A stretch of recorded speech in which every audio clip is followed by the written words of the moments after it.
On the night she turned 30, the house was silent. A single cupcake sat on the table, its candle unlit, the frosting already starting to harden. She stared at the phone on the counter, hoping for a call that never came. No message, no voice, only the hum of the fridge and the echo of her own breath.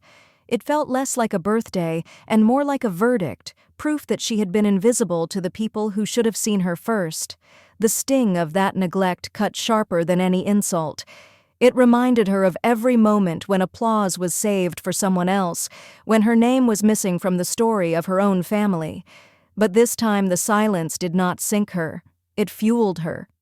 She pulled up her bank account and saw the bonus she had earned after months of work that pushed her past exhaustion.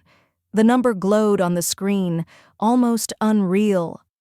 A thought rose fast, dangerous, but clear. She did not need anyone's permission to celebrate.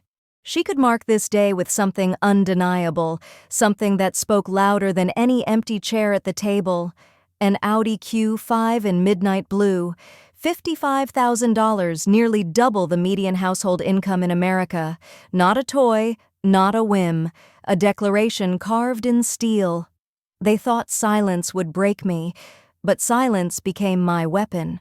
Growing up, she learned early what it meant to stand in the shadow of someone else. Her sister was the star, the one who received flowers after every recital and applause that seemed to shake the room. At home, the air was filled with talk of Camille's talents, while her own small victories went unnoticed. A certificate for perfect attendance gathered dust in the corner, while roses bloomed only for another child. Psychologists say that 78% of parents unintentionally favor one child, and she felt like living proof of that number.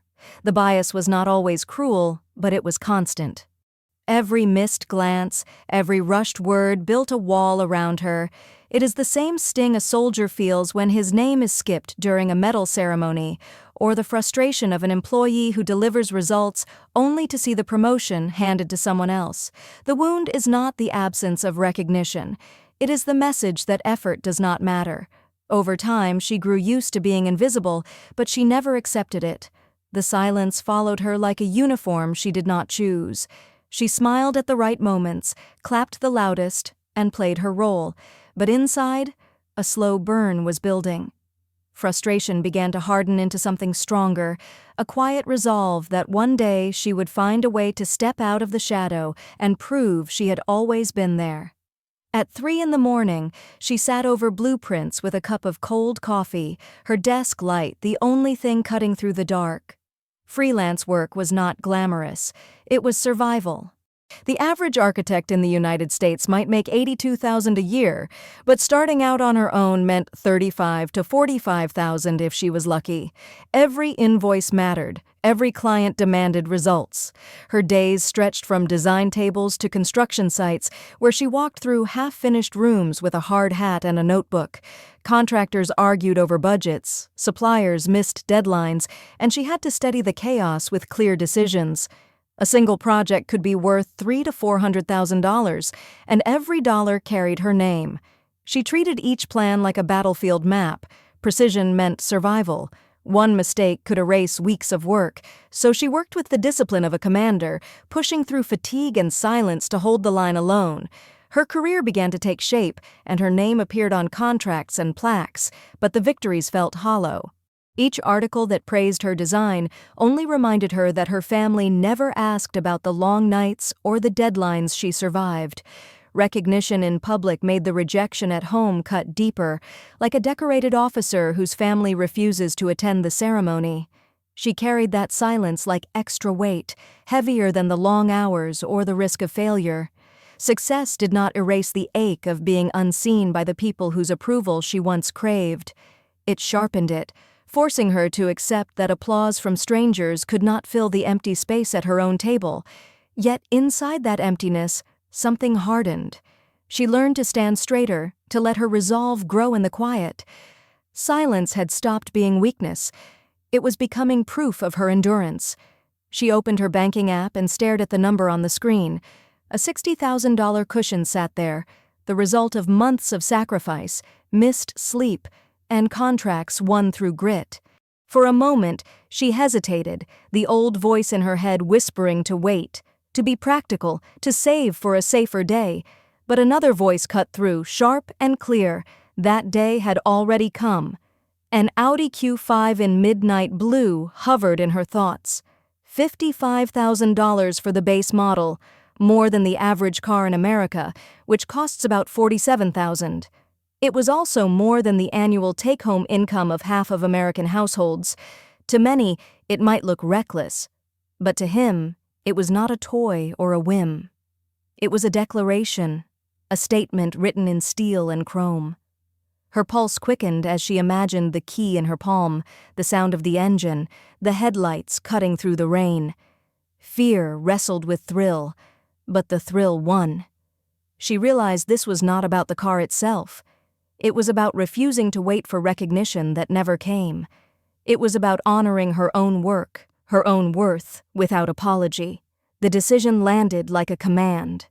She would not ask for permission. She would claim victory today, and she would do it in a way no one could ignore. The Audi was more than transportation. It was proof she was here. She had built this, and she no longer needed anyone's silence to define her.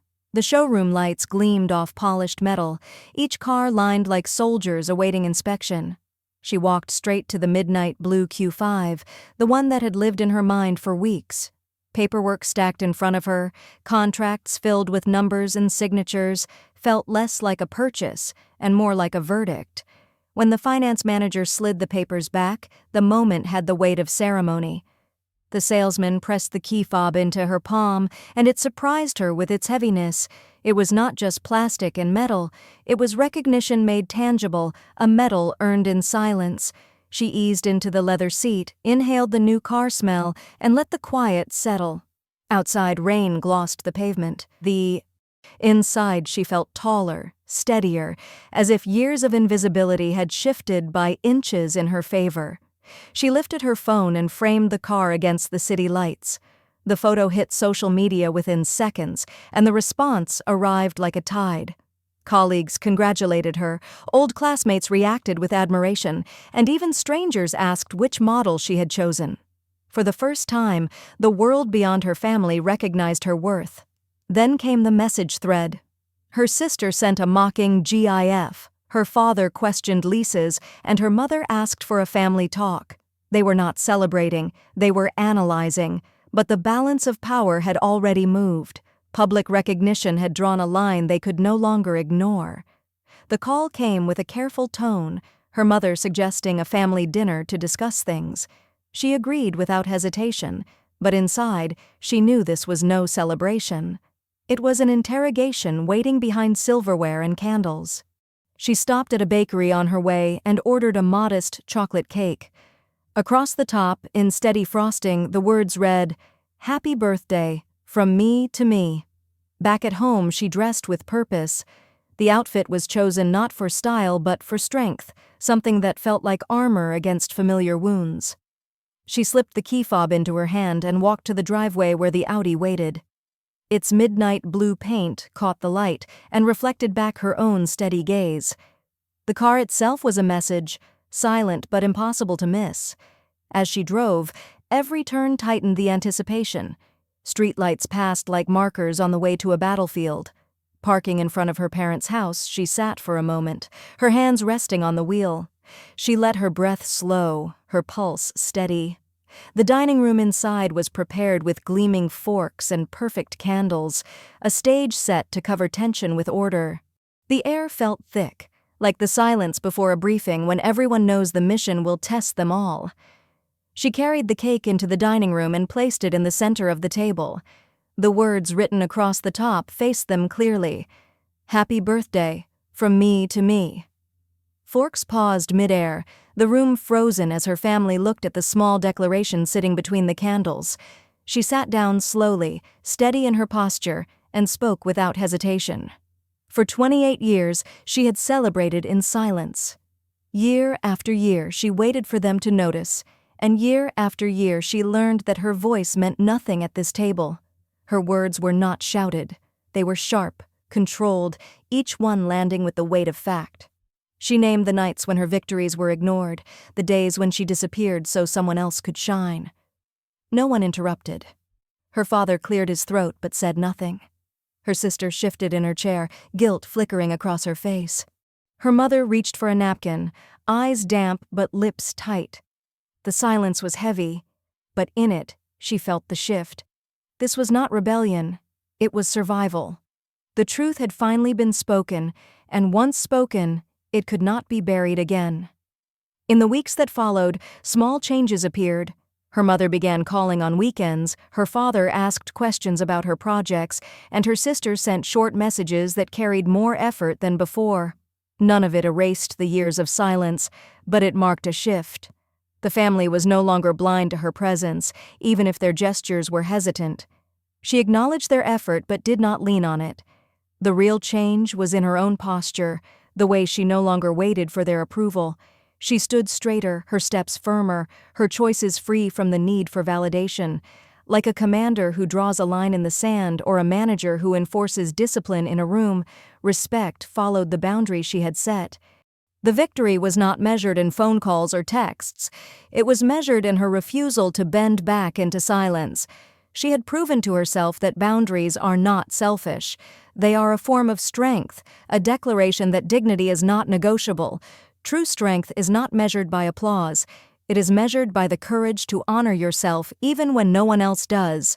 The Audi became more than a car. It was a symbol of dignity, earned through sacrifice. The small cake carried words that declared freedom, a reminder that she no longer waited for someone else to give her value. Families may falter, recognition may come late or never at all, but self-worth cannot be postponed. Waiting for approval only keeps you in silence, while choosing to honor yourself sets you free. The moment you claim your own victory, the balance shifts. Have you ever marked your own victory when no one else believed in you? What was it? Share your story, and remember that courage begins with the decision to respect yourself first.